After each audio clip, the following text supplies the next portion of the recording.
Hello friends, welcome to defence matrix. तो prime minister Modi द्वारा एलएनटी की फैसिलिटी को विजिट किया गया, जहां पर एलएनटी ने अपने द्वारा बनाए जा रहे वेपन्स और दूसरे सिस्टम्स को शोकेस किया है। तो इसमें मुख्य तौर पर जो सेंटर ऑफ अट्रैक्शन बना ये जोरावर लाइट टैंक है। तो जोरावर लाइट टैंक के बारे में हम जानते हैं कि ये डीआरडीओ के साथ डीसीपीपी मॉडल के अंतर्गत एग्जीक्यूट किया जा रहा प्रोजेक्ट है, जिसमें आरएनडी मेनली डीआरडीओ की है और प्रोडक्शन यहाँ पर एलएनटी द्वारा हैंडल किया जा रहा है। तो K9 के प्रोजेक्ट के बाद एलएनटी पर काफ़ी ज़्यादा कॉन्फिडेंस शोकेस किया जा रहा है, क्योंकि वज्र के मामले में जो डिलीवरीज हैं वो शेड्यूल से भी पहले हुई हैं।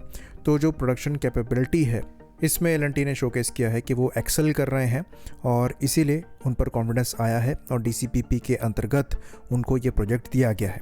तो यहाँ पर इस टैंक के बारे में हम पहले से ही जानते हैं, ये 25 टन क्लास का टैंक है और यहाँ पर एक 750 हॉर्स पावर का इंजन लगा हुआ है जो कि यूएस से इंपोर्ट किया जाता है। ट्रांसमिशन भी इंपोर्टेड ही है, लेकिन हम लोकली इसे बना रहे हैं, एलएनटी ने ये भी शोकेस किया है। तो कमिंग्स का इंजन है और ट्रांसमिशन जो है ये रैंक का है, HMPT 800। तो यहाँ पर जो सस्पेंशन दिए गए हैं हाइड्रोन्यूमेटिक है। 70 km/h की मैक्सिमम स्पीड ये अचीव कर सकता है, क्योंकि यहाँ पर power to weight ratio 30 to 40 ton के अराउंड का मिल जाता है, जो कि स्पेशली रखा गया है हाई एल्टीट्यूड ऑपरेशंस के लिए। साथ में यहाँ पर जो टरेट है ये कॉकरेल का 105 mm high pressure rifled gun turret है और वेरिएंट इसका 3105 है। तो ये टरेट इंपोर्टेड ज़रूर है पर हाईली मॉडिफाइड है। डीआरडीओ ने इस पर काफ़ी काम किया है। पहले तो इसमें Indian 7.62 mm anti air machine gun लगी है, जो कि रिमोट कंट्रोल वेपन सिस्टम के साथ कंट्रोल करी जाती है। साथ में यहाँ पर यूएवी लॉन्चर या फिर एंटी टैंक मिसाइल लगाई जा सकती है। तो करीबन 2 नागपाक 2 ये कैरी करती हैं, जिनको फायर करके टेस्ट भी किया जा चुका है। वहीं पर यहाँ पर स्मोक ग्रेनेड भी दिए गए हैं और पहली बार इन टैंक्स के साथ यूएवी भी अटैच दिखाई दे रहा है, जो कि हेल्प कर सकता है टारगेट एक्विजिशन के लिए और बैटलफील्ड की बेटर पिक्चर को देखने के लिए। तो यहाँ पर एंटी यूएवी कैपेबिलिटी भी ऐड करी जा रही है, लेकिन ये यूएवी खुद भी लॉन्च कर पाएगा एनिमीज़ को आइडेंटिफाई करने के लिए, और लाइकली ये यूएवी जो है ये टैंक के अंदर बैठकर ऑपरेट किया जाएगा। तो ये खासकर टारगेट इन्फॉर्मेशन प्रोवाइड करा सकता है एंटी टैंक गाइडेड मिसाइल्स के लिए या फिर जो आपके लॉन्चिंग म्यूनिशंस हैं इनके लिए।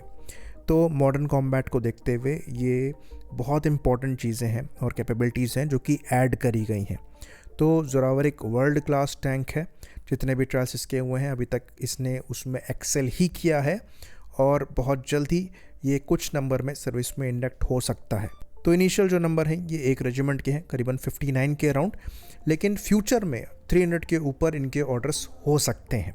तो प्राइम मिनिस्टर मोदी द्वारा ये जो विजिट करी गई है ये कॉन्फिडेंस एस्पायरिंग है, खासकर एलएनटी के लिए, जो कि और भी क्रूशियल प्रोजेक्ट्स को अंडरटेक कर रहे हैं।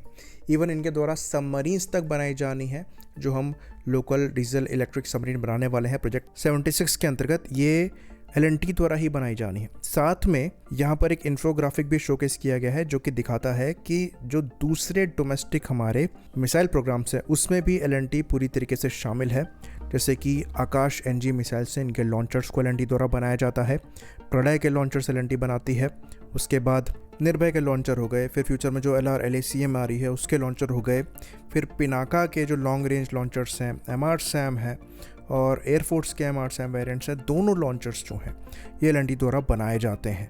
तो एलएनटी सिग्निफिकेंट काम कर रही है और आर्मी, नेवी, एयरफोर्स तीनों के साथ मिलकर काम कर रही है। तो प्राइम मिनिस्टर की जो विजिट है ये एक तरीके से इनके कॉन्फिडेंस को बूस्ट करेगी।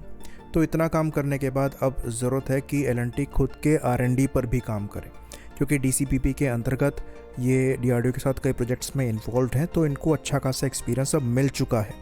परेशानी यहाँ पर यह है कि अभी तक इन्होंने खुद का कोई प्रोडक्ट ऑफर नहीं किया है, तो अब खाली मैन्युफैक्चरिंग से आगे बढ़ने की रिक्वायरमेंट है। अच्छा खासा कैपिटल इन्होंने बना भी लिया है, अब R&D पर स्टेप करना ज़रूरी है। कम से कम ड्रोन्स के मामले में तो ये अपने ऑप्शंस को आगे रख सकते हैं। होपफुली ये चीज़ बदले फ्यूचर में और ये मैन्युफैक्चरिंग से अब आगे बढ़कर R&D की तरफ जाएं। बाकी जोरावर का भी जो सर्विस इंडक्शन है वो काफ़ी क्लोज है, क्योंकि मेन जो ट्रायल्स हैं वो ऑलमोस्ट कंप्लीट हो चुके हैं। आई होप इन्फॉर्मेशन यहाँ पर क्लियर रही हो।